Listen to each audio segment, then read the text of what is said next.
পেয়েছিস?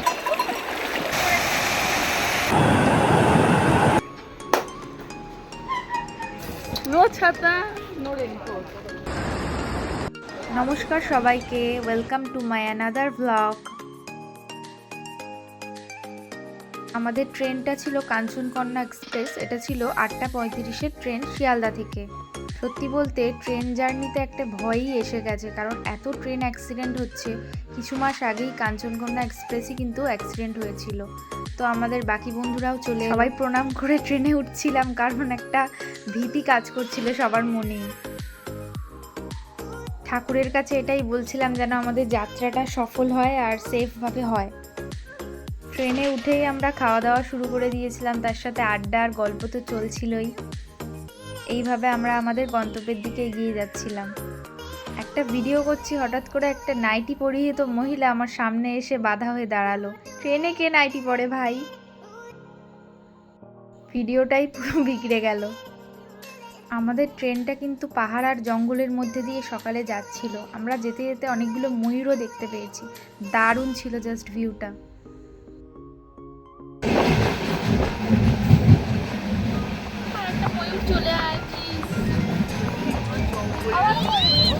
বৃষ্টির একটা ভয় তো ছিলই, কিন্তু বেরিয়ে ঠিক এরকম ওয়েদার ছিল, একদম চকচকে রোদ্দুর, যেটা আমি চেয়েছি। ইয়েস, নো ছাতা নো রেইনকোট।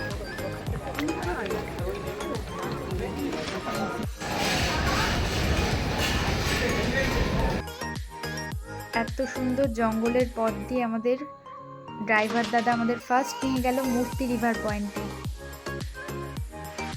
বর্ষায় প্রথম পাহাড় গেলাম, এত সুন্দর সবুজ চারিদিকটা ছিল, মন দেখে ভরে গেল।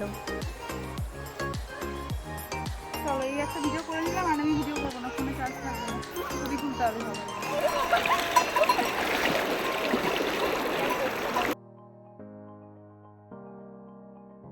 করে আমরা ততক্ষণ এখানে বসি, নামবি শোনা? ইচ্ছা তো করছে, এরম নদীতে নামবো না। মনে তো গাছে উঠতে পারে, ও ধর এই গাছটায় উঠে গাছে চলে দিয়ে গাছের ডালটা থেকে। এত সুন্দর একটা ভিউ দেখে জার্নির সমস্ত ক্লান্তি যেন দূর হয়ে গেল। রাস্তায় যেতে যেতে এত ঝর্ণা চোখে পড়ছিল। এটা আমাদের হোমস্টে যাওয়ার রাস্তা ছিল। ফাইনালি পৌঁছে গেলাম আমরা দ্য আরজে হোমস্টেতে। এটা হচ্ছে কালিম্পংয়ে। হোটেলের পুরো ট্যুরটা তোমাদের করাবো, জাস্ট দেখো, ওয়াও।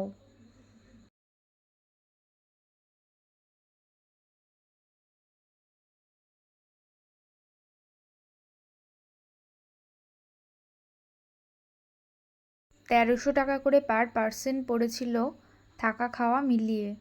রুমগুলো একদম neat and clean, double bed ছিল, বাথরুমটাও যথেষ্ট পরিষ্কার, আর জানলা থেকে ঠিক এরকম নদীর ভিউ।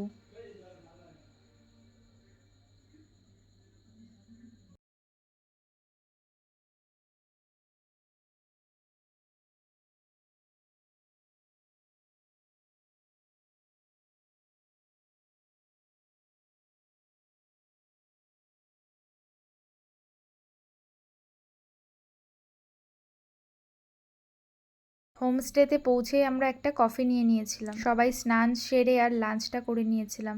লাঞ্চে ছিল ভাত, আলু ভাজা, কোনো একটা সবজির তরকারি, আলু পোস্ত আর মাছ ছিল, আর সাথে পেঁয়াজ, লঙ্কা, আচার, যা যা লাগে। লাঞ্চটা মোটামুটি ভালোই ছিল, তবে ভিউটা দেখে আমাদের ওখানেই পেট ভরে গেছে।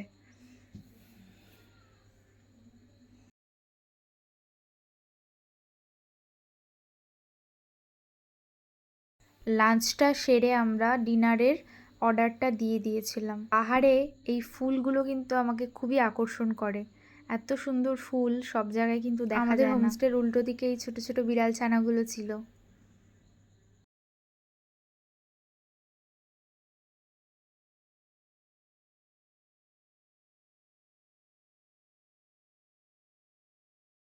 আমরা এখানে কিছুক্ষণ টাইম কাটিয়ে রেডি হয়ে নিলাম। বিকেলবেলা আরও কিছু ভিউ পয়েন্ট ঘোরার ছিল।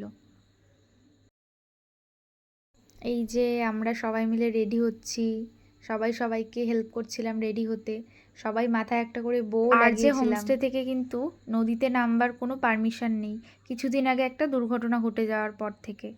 তবে এত সুন্দর ভিউ, এখান থেকে অনায়াসে সময় কেটে যায়, কোনো ভিউ পয়েন্টে যাওয়ারও কোনো প্রয়োজন পড়ে না। আমরা চলে গিয়েছিলাম বিন্দু ব্যারেজে, এটাই এশিয়ার হাইয়েস্ট ব্যারেজ আই থিঙ্ক।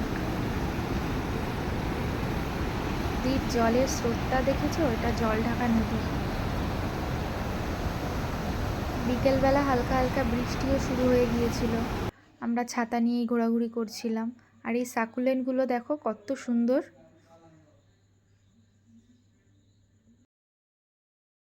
বৃষ্টির সময় আরও মায়াবী লাগছিল চারিদিকটা।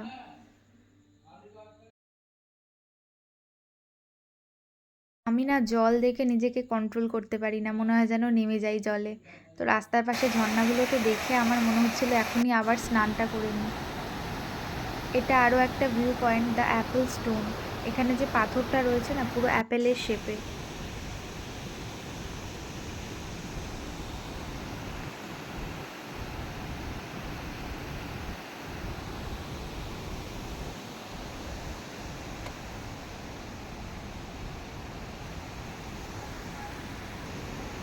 এত সুন্দর এখানের ভিউটা ছিল, মনে হচ্ছিল ওখানে আরও যদি কিছুক্ষণ থাকতে পারতাম। ভিউ পয়েন্টগুলো কভার করে আমরা হোটেলে ফিরে এলাম, আর হোটেল থেকে আমাদেরকে প্রোভাইড করেছিল আনিয়ান পকোড়া আর সস, তার সাথে কফি। আর আমরা নিজেরা অর্ডার দিয়ে মোমোটা নিয়েছিলাম, খুবই ভালো খেতে ছিল। আমি হোটেলটাতে ডিনারে 5 দিয়েছিল রেটিং চিলি দেবো। চিকেন আর ফ্রাইড কতই? রাইস। কিন্তু না ভাই, জলটার জন্য 4.5 দেবো। কতই 5 রেটিং দিবি? এই কি বেস্ট পাসওয়ার্ড কি আছে ভাই?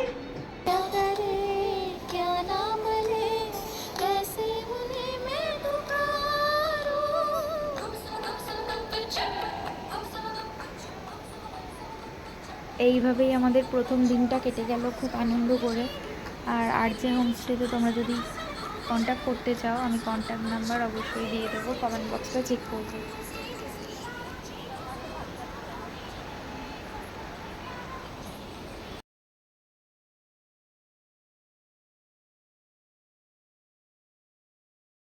আমার ভিডিওটা ভালো লাগলে তোমরা অবশ্যই লাইক, কমেন্ট আর শেয়ার করবে। আর আমি ডিটেলস সব দিয়ে দেবো, ড্রাইভারের নাম্বার আর হোটেলের নাম্বার। তো দেখা হচ্ছে নেক্সট পার্টে। টাটা সবাইকে।